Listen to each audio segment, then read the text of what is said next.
Okay. Google Pixel Fold design. Specs leaked ahead of expected May 2023 launch. It's a good month, May. It's the month of my birth. Really? And the birth of the Pixel Fold, the folding Pixel. Apparently, I will pick up this device. I will fold this device if it happens to be as expected.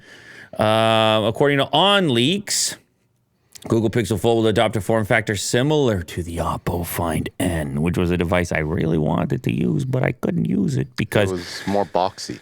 My launcher, I couldn't put whatever launcher I wanted, which meant that I couldn't take off certain regional things, which meant I couldn't use it extensively, even though I'm Mr. Fold. I fold all the things.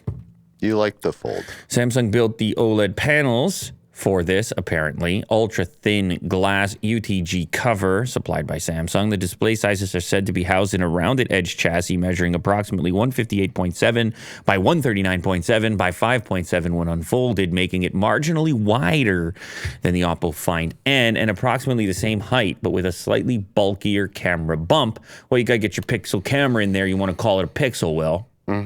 I think I like that form factor. I can't wait to experiment with that form factor. And anything you can do to take the folding phone and make it feel less bulky, make it feel a little bit smaller in the pocket, I think is going to help with the adoption and so forth. And thank goodness Google is going to do. If Google's going to do this, then thank goodness they're going to do this. It'll be pricey, Will.